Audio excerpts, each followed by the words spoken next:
देखिए, मुझे तो लगता है कि with all due respect he is a senior citizen, पर ये खमेनेई साहब मुझे लगता है he is a spokes person of Iran, he is not the, ये सुप्रीम लीडर कोई नहीं है। मुझे एक बात समझ में नहीं आती है, हर समय ऐसे बयान देते हैं, खून की नदियां बहेंगी, बारूद के ढेर में चिंगारी लग जाएगी, ये हो जाएगा फलान, और कर कुछ नहीं पाते। इन्होंने 150 बंदे मार दिए, इन्होंने 2 मारे। इजराइल का जो असली ताकत है उसका ह्यूमन रिसोर्स है। आपने बिल्डिंगें 10 बना ली, उसके पास अरबों डॉलर बने, दोबारा 10 बिल्डिंग खड़ी कर लेंगे। उनको थोड़ा ना दिक्कत है, दिक्कत तो आप लोगों को है, पहली चीज। दूसरी चीज, आपको पता है अमेरिकन डिस्ट्रॉयर्स ने इजराइल की मदद करी है।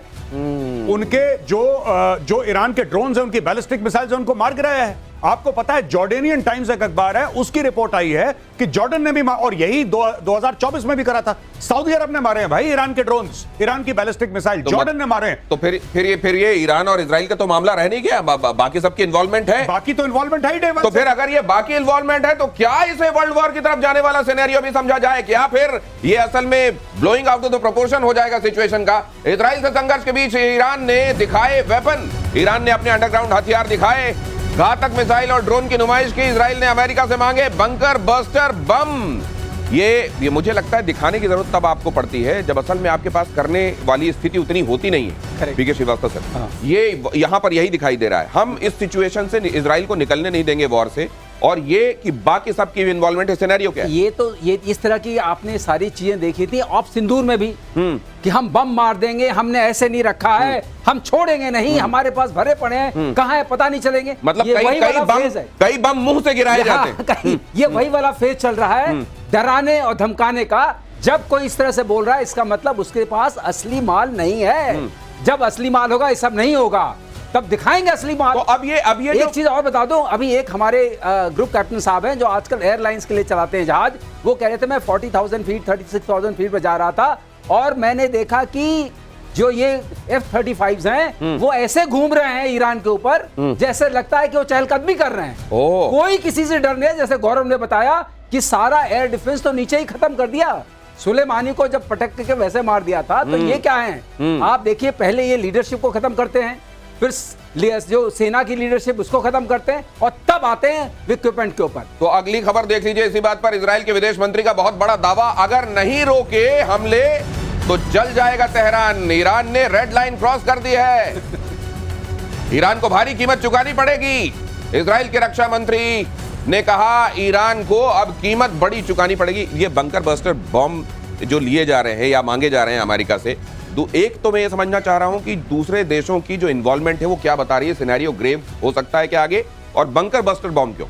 ये देखिए, जो फॉडो है न्यूक्लियर साइट, वो ऐसे माउंटेन के अंदर अबाउट काफी नीचे, कई सैकड़ों मीटर नीचे है। जैसे इधर किराना के बारे में बात, जैसे किराना की बात हो रही थी, लेकिन उसके लिए जैसे इन्होंने अफगानिस्तान में बॉम्ब यूज किए थे तो उसको तो मदर ऑफ ऑल बॉम्ब्स कहते थे। लेकिन ये वाला जो बॉम्ब चाहते हैं GBU 57, जो कि नियरली 12 से 13 हजार केजी का, या फिर 30,000 पाउंड कह सकते हैं, वो वाले बॉम्ब चाहिए इनको, ताकि वो पेनिट्रेट करे और डिले हो उसके अंदर और फिर एक्सप्लोड करे। मास पेनिट्रेशन बाय डिले और फिर एक्सप्लोड करे। तो ये समझ लीजिए कि जैसे ड्रिल, आपके अब देखा होगा ना घरों में जो ड्रिल मशीन होती है, तो पहले जाए ड्रिल करे, अंदर चला जाए बॉम्ब पूरा एक्सप्लोजिव लेकर, और वहां जाकर फटे और फिर कुछ भी नहीं बचेगा। और इसमें बड़ी महत्वपूर्ण चीज ये आ जाती है कि जो सेंट्रीफ्यूजेस हैं वहां पे 50,000 से ऊपर, 14,000 के करीब सेंट्रीफ्यूजेस तो नातांज में है, और जो फॉडो में है वो सबसे एडवांस्ड सेंट्रीफ्यूज है। लेकिन अगर उधर हिट होता है तो हो सकता है कि बहुत बड़ा रेडिएशन लीक हो। तो ये बहुत बड़ा रेडिएशन भी लीक हो सकता है, क्योंकि वहां बहुत प्यूरिफाइड यूरेनियम भी इन्होंने भाइयों ने रखा हुआ है। ईरानी बॉर्डर पर पाकिस्तानी एयरफोर्स अलर्ट, मिसाइल हमला रोकने के लिए फाइटर जेट तैनात। पाकिस्तान को इजराइल के हमले का बहुत डर लग रहा है। इजराइल का अगला निशाना पाकिस्तान हो सकता है, ये हामिद मीर कह रहे हैं। ये सुन लीजिए जरा, और उसके बाद मैं आपका कमेंट लेता हूं प्लीज जी। और हम खामोश तमाशाई बने रहते हैं तो ये एक बहुत बड़ी गलती होगी। यकीनन हम खामोश तमाशाई नहीं बनेंगे, क्योंकि इजराइल का अगला निशाना पाकिस्तान होगा, और अगर उसका निशाना पाकिस्तान होगा तो फिर पाकिस्तान का जो जवाब होगा वो फिर जवाब ऐसा होगा कि इजराइल जो है वो फिर सफ़ा हस्ती पर मौजूद नहीं रहेगा। मुझे तो वो टिटेहरी याद आ रही है जो ऐसी औंधी लेटी हुई थी कि भाई साहब आसमान गिरने वाला है और मेरे हाथों पे इसको टिकना है। ये हामिद मीर वही कर रहे हैं। ये सब पता नहीं क्या मैं कहना नहीं चाहता टेलीविजन पे, मैं एक बात कहना, ये पाकिस्तानियों की आदत है, खासतौर से लाहौरियों की, इनकी एक आदत है अपने आप को ओवर एस्टिमेट करने की, कि अब हमारे पास इजराइल क्यों आएगा? तुम लोग जाते हो भीख मांगने, इजराइल थोड़ा ना आएगा तुम्हारे पास। इजराइल का क्या काम है कि तेहरान को ठोकना, न्यूक्लियर उसका जो प्रोग्राम है उसको नस्ते नाबूद करना, कहानी खत्म। ये अपने आप को बीच में इंपॉर्टेंस कुछ नहीं। रशिया यूक्रेन की वॉर, क्या ये हमारी तरफ लड़ाई आ सकती है रशिया यूक्रेन की? कुछ नहीं हो रहा वहां पे, दो यूरोपियन देशों में बहस हो रही है, इस पे पाकिस्तान का क्या फर्क? क्या पाकिस्तान की डिप्लोमेसी ये पता नहीं क्या आप मान बेचते हैं? तू कौन में खामखा? हाँ, तू कौन में खामखा? इनकी आदत है पाकिस्तानियों की, खास तौर से जो लाहौरी हैं, मैं आपको बाय सिटी बता रहा हूं, लाहौरी, इनकी बहुत खराब आदत है हर चीज में अपने आप को, पाकिस्तान बड़ा अहम है, क्योंकि अगर इजराइल ने ईरान के ऊपर हमला कर दिया तो फिर अगला निशाना हम, ये किसने तो बताया हामिद मीर को कि अगला निशाना तुम हो? और अगर इजराइल आएगा भी तो क्या लेने आएगा पाकिस्तान में खुदरे मुल्क के ये पास? अपने आप को मुसलमानों का खलीफा समझते हैं, हाँ। और अब भी समझते हैं कि हमारे पास है, तो ये समझ लीजिए कि कुछ नहीं है। आने वाले दिनों में आपको कोई बड़का मारता हुआ दिखाई दे, बड़ा बोलता हुआ, तो लगदा लाहौर दिया, आप समझ लीजिए। अगली खबर देखिए कि ईरान के एटमी प्रमुख मोहम्मद इस्लामी का दावा, नतांज फैसिलिटी पर हमले से कोई नुकसान नहीं हुआ है।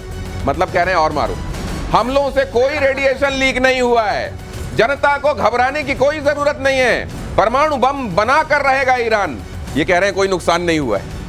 दिनेश, ये जो उनका खमीनी है उसने बोला है कि ये हमारी रिलीजियस ड्यूटी है कि हम एटम बम नहीं बनाएंगे, जो उसने अपनी तकरीर की हुई है, और जो अपना रिलीजियस एडिक्ट दिया तो हुआ है, हम नहीं बनाएंगे कहा है। उसने कहा हम नहीं बनाएंगे, तो फिर वहां क्यों यही बन कहता रहा है, लेकिन बना रहा है। हाँ। क्योंकि मैंने उस बार उस शो में बताया था ना कि इनके 50,000 पेजेस, 163 सीडीज ये मिले थे अमाद वाली जगह पे जब उन्होंने मोसाद ने निकाला था, तो वो है इनके पास। लेकिन ये कहते रहेंगे और उससे कहलवाते रहेंगे कि भाई ये हम नहीं करेंगे, लेकिन अब तो खुल के आ गया है। तो ये जो बोल रहे हैं आप परमाणु बम बना के रहेंगे, लेकिन अभी कॉन्फ्लिक्ट चल रहा है।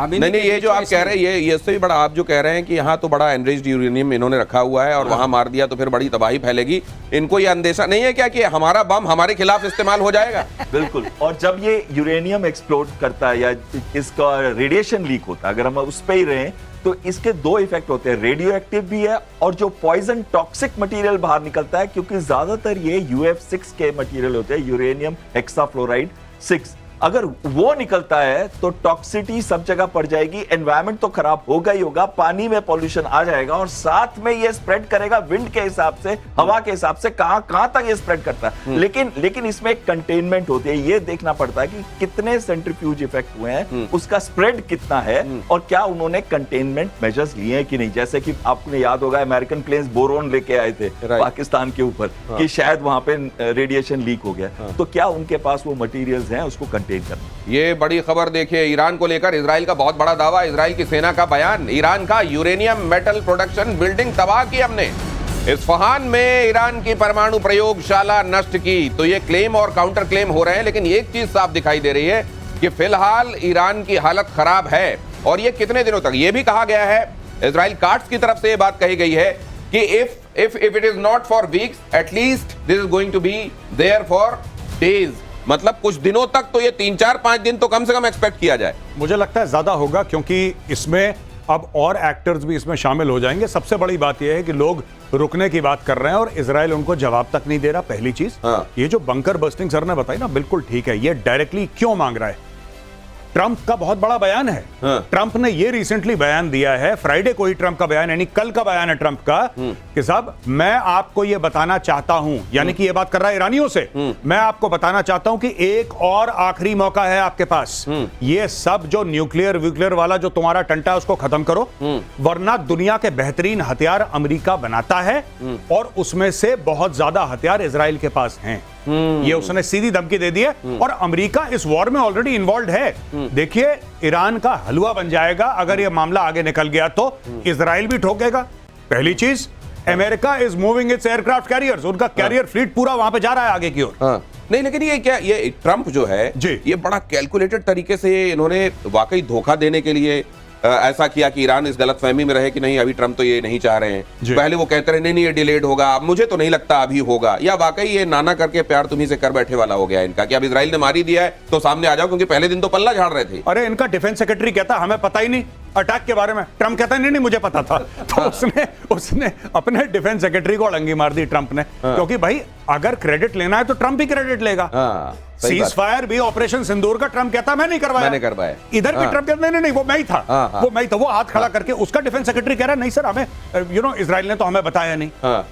यार ये मतलब ये एक दूसरे का क्रॉस कनेक्शन चल रहा है। लेकिन बहरहाल मैं आपको एक बात बता दूं, मुझे लगता है कि हफ्ते से ज्यादा चलेगा ये मामला और ये अप एंड डाउन जाएगा, और अभी शुरुआत हुई है इस मामले की, कब खत्म होगा नोबडी कैन से। तो अगर ये एक हफ्ते तक जाएगा, अप एंड डाउन चलेगा, तो क्या बाकी मुल्कों का भी इन्वॉल्वमेंट होता जाएगा, डायरेक्ट इन्वॉल्वमेंट? ये बड़ी खबर आपको दिखाता हूं, उसके बाद इसका जवाब लेता हूं। सीधे अमेरिका को ईरान की धमकी, सीधे अमेरिका को ईरान धमकी दे रहा है। इसलिए ये देखिए जो सवाल मैं उठा रहा हूं वो बड़ा होता जा रहा है कि अमेरिकी एयरबेस तक पहुंचेगा ये संघर्ष। इजराइल की मदद बंद करें नहीं तो तबाही तय। ब्रिटेन और फ्रांस दोनों तबाह हो जाएंगे। ईरान मतलब ब्रिटेन और फ्रांस को भी लपेट लिया, अमेरिका को भी लपेट लिया, पूरी दुनिया को तबाह कर देगा ईरान, ये कह दिया। तो क्या ये बाकी मुल्क भी इन्वॉल्व होंगे चाहे अनचाहे? ईरानियंस पता नहीं अखबार पढ़ते हैं, कौन सा अखबार पढ़ते हैं, ये कहते हैं फिलिस्तीनियों के हिमायती हैं। फ्रांस कह रहा है इजराइल को कि फिलिस्तीन में बमबारी बंद करो, ये कह रहे हैं फ्रांस को तुम्हें ठोक देंगे। ये मुझे नहीं समझ में आता, ये इनकी थ्योरी क्या है ईरानियंस की, I don't understand. But Dinesh, Israel तो संभल नहीं रहा है और ये अमेरिका फ्रांस ब्रिटेन सबको मार देंगे। नहीं लेकिन इसका होने क्या वाला है? यही दोनों आपस में निपट लेंगे या बाकी मुल्क इन्वॉल्व होते जाएंगे? नेतन्याहू ने बोला था कि ये चलेगा 3-4 हफ्ते तो मैं मारूंगा ही। अच्छा, ये तो पहले बार ही उसने बोल दिया। ओके, देखिए कई यूरोपियन देश हैं वो इस बार खुश नहीं है इजराइल के अटैक से।